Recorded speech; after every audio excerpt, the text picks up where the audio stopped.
السلام علیکم and welcome back to my channel and today is 9th episode of بھوتیا کہانیاں، اور آج کی کہانی کا نام ہے باتھ روم کا جن۔ میرا نام سمینہ ہے اور یہ واقعہ میرے ساتھ آج سے 5 سال پہلے پیش آیا جب میں کالج میں پڑھا کرتی تھی اور میں فرسٹ ایئر کی اسٹوڈنٹ تھی۔ میرے ساتھ سب کچھ ٹھیک چل رہا تھا کہ میری ایک چھوٹی سی غلطی نے میری زندگی عذاب بنا دی۔ آج الحمدللہ سب کچھ ٹھیک ہے، مگر آج سے 5 سال پہلے میری زندگی ایسی نہیں تھی۔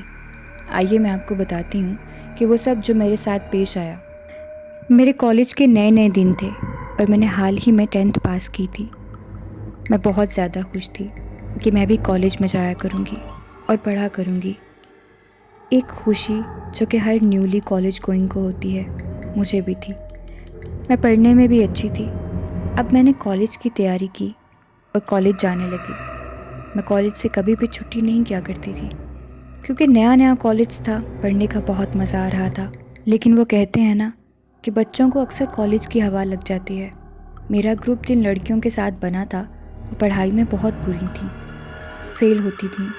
وہ روز اسکول میں آ کر موویز اور ڈراماز کی باتیں کرتی تھیں اور آہستہ آہستہ میرا بھی انٹرسٹ ان سب میں ہونے لگا تھا اور میں بھی ان کے ساتھ یہ ساری باتیں کرنے لگی تھی۔ میرا انٹرسٹ اس قدر بڑھ گیا تھا کہ میں اب ان کے ساتھ کالج بنک بھی کرنے لگی تھی۔ مجھے گھر آ کر بھی کالج جانے کا انتظار رہتا تھا اور گھر والے سمجھتے تھے کہ میں بہت پڑھائی کر رہی ہوں، مگر دراصل تو میں بس اپنا وقت برباد کر رہی تھی اور غلط چیزوں میں پڑ گئی تھی۔ اب میری بربادی کا وقت شروع ہو گیا تھا۔ میرے کالج کے ایگزام سٹارٹ ہو گئے تھے اور مجھے کچھ بھی نہیں آتا تھا۔ ایک ہفتہ تھا، ویسے میں ذہین بہت تھی تو میں نے سوچا کہ ایک ہفتے میں پاس ہونے جتنا تو پڑھ ہی لوں گی۔ تب ان لڑکیوں نے کہا کہ تم مت پڑھو، تمہیں نقل کروا دیں گے۔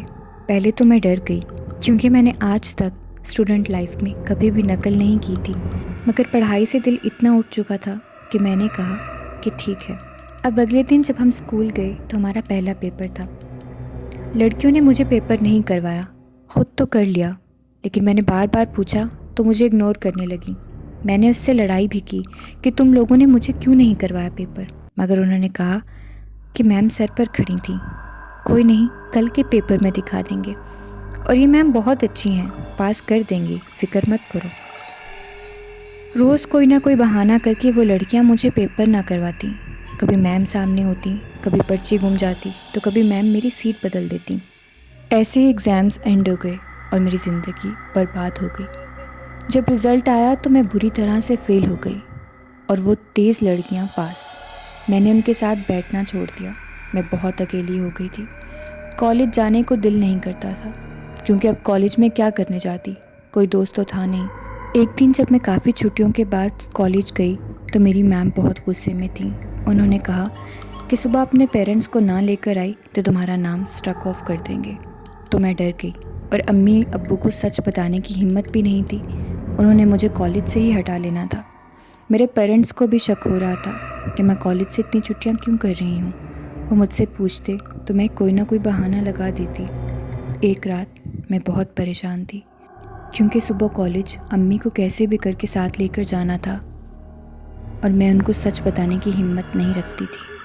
میں پریشان تھی کہ مجھے ڈر سے رونا آ رہا تھا۔ میں رو بھی نہیں سکتی تھی کیونکہ میری امی میرے ساتھ ہی سو رہی تھیں۔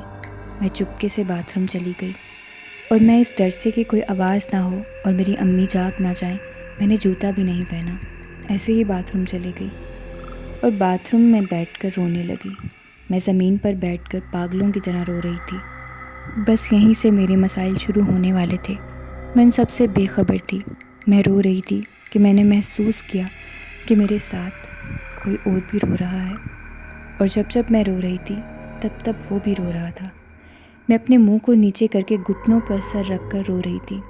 میں خاموش ہو گئی، مگر میں نے سنا کہ کوئی ہے جو مسلسل اونچی آواز میں رو رہا ہے۔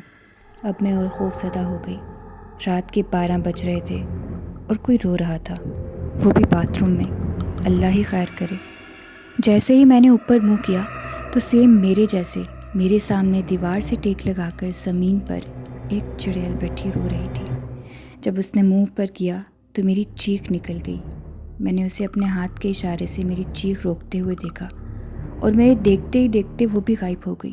وہ غائب ہوئی تو میں جیسے بھی ہمت کر کے وہاں سے نکلی اور بھاگ کر اپنی امی کے ساتھ لیٹ گئی۔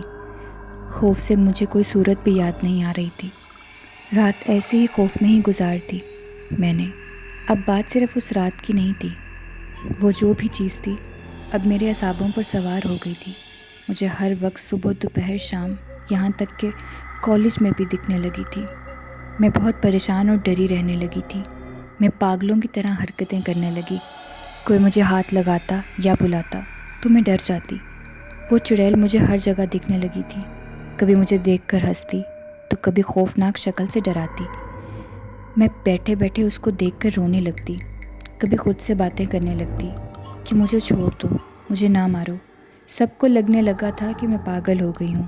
ایک بار میری ٹیچر مجھ سے بات کر رہی تھی کہ اچانک وہ چیز ان میں آ گئی اور مجھے کہنے لگی کہ میں تمہیں زندہ نہیں چھوڑوں گی، اور میرا گلا دبا لیا۔ اور یہ سب جو میرے ساتھ ہو رہا تھا مجھے ہی دکھ رہا تھا اور میں ہی محسوس کر پا رہی تھی، باقی سب کو نہیں۔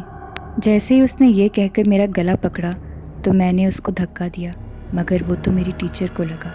انہوں نے میرے گھر والوں کو فون کر کے بلایا اور ان کو سب کچھ بتایا کہ میں کیا کرتی ہوں، اور کہا کہ لگتا ہے آپ کی بیٹی پاگل ہو گئی ہے، اسے کسی اچھے سائیکیٹرسٹ کو دکھائیں۔ وہ مجھے گھر لے آئے۔ اب میں نے کھانا پینا چھوڑ دیا تھا اور اپنی امی کو کہتی رہتی تھی کہ میں پاگل نہیں ہوں، مجھے ڈر لگ رہا ہے، وہ مجھے مار دے گی۔ میرے ماں باپ بہت پریشان رہتے اور ہر وقت روتے رہتے۔ انہوں نے ڈاکٹرز کو بھی دکھایا مگر ان کو بھی سمجھ نہیں آ رہا تھا۔ میں اتنی کمزور ہو گئی، آنکھوں کے گرد ہلکے پڑ گئے، جسم ہڈیوں کا ڈھانچہ بن کر رہ گیا۔ پھر میرے ابو کے ایک دوست نے کہا کہ مجھے لگتا ہے کہ یہ کوئی اور مسئلہ ہے، اس کا روحانی علاج کروا کر دیکھو۔ ہمارے علاقے کے ایک بہت جانے مانے مولانا صاحب تھے، میں نے ان سے قرآن پاک پڑھا تھا۔ وہ گھر آئے تو میرے ابو ان کے ہاتھ پکڑ کر رونے لگے کہ میری بیٹی کو ٹھیک کر دیں، بچا لیں میری بیٹی کو، میری ایک ہی اولاد ہے، میں اپنے ماں باپ کی اکلوتی ہوں۔ تو مولانا صاحب نے کہا کہ زندگی بخشنے والی اللہ کی ذات ہے، اس سے دعا مانگو، سب ٹھیک ہو جائے گا۔ اس کے بعد انہوں نے مجھے بلایا اور ایک ہزار کھینچا اور مجھے اپنے ساتھ اس میں بٹھا لیا، اور میرے والدین کو کہا کہ جو مرضی ہو جائے آپ اس میں نہیں آئیں گے، یہ سب آپ کی نظروں کا دھوکہ ہوگا، بس آپ اللہ پر توکل رکھیں۔ میرے امی ابو سامنے والے صوفے پر بیٹھ گئے۔ مولانا صاحب نے عمل شروع کیا۔ شروع میں خوفناک آوازیں آتی رہیں، کبھی ہنسنے کی کبھی رونے کی، تاکہ ہم ڈر کر بھاگ جائیں۔ اس کے بعد اچانک وہ چڑیل حاضر ہو گئی۔ اس نے کہا، کس کو اپنی موت پیاری ہے، کس کو شوق ہے جس نے مجھے بلایا ہے یہاں۔ اس کے بعد وہ اونچا اونچا بولنے لگی۔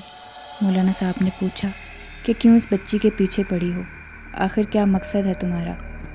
تو اس نے کہا کہ اس لڑکی سے پوچھو، یہ رات کے دوسرے پہر جو کہ ہمارا وقت ہوتا ہے، یہ باتھ روم میں آئی ننگے پاؤں اور وہاں بیٹھ کر رونے لگی۔ ہم ان چیزوں سے متاثر ہوتے ہیں، اور جب کوئی بھی انسان ناپاکی کے قریب جاتا ہے ہم اس پر حاوی ہو جاتے ہیں۔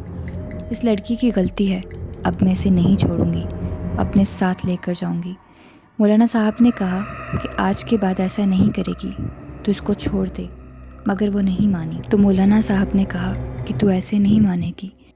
انہوں نے کچھ وظیفہ پڑھا، اتنے میں وہ اونچی اونچی رونے لگی اور کہنے لگی، مجھے چھوڑ دو، مگر وہ ایک گندی اور پلیت چیز تھی، اس لیے کہ بعد میں وہ ان کو نقصان نہ پہنچائے تو مولانا صاحب نے اسے قید کر لیا۔ اس کے بعد انہوں نے مجھے سمجھایا کہ بیٹا آج کے بعد ایسے بے دہانی میں بھی یہ سب مت کرنا، اور ہمیشہ پاکی اور پلیتی کا خیال رکھا کرو۔ یہ چیزیں ایسی گندی جگہ پر زیادہ پائی جاتی ہیں، اور خاص طور پر باتھ روم جیسی جگہوں پر۔ جب آپ ایسے روتے ہو یا زیادہ وقت گزارتے ہو تو یہ سب آپ پر حاوی ہو جاتے ہیں۔ میں نے ان سے کہا کہ میں آپ سے خیال رکھوں گی۔ اس کے بعد میں اپنے دین کے قریب ہو گئی، نمازیں پڑھنے لگی اور کالج میں بھی اچھی طرح پڑھنے لگی۔ اس واقعے نے مجھے بہت کچھ سکھایا۔ میں نماز پڑھتی ہوں آج 5 وقت کی۔ اس کے بعد پڑھائی پر بھی توجہ دینے لگی۔ اس واقعے نے میری زندگی بالکل بدل کر رکھ دی۔ آپ لوگ بھی جب ایسی جگہوں پر جاتے ہیں جہاں پر گندگی ہو تو خیال رکھا کریں، ورنہ جو میرے ساتھ ہوا ہے آپ کے ساتھ بھی ہو سکتا ہے۔ So that's it for today's video.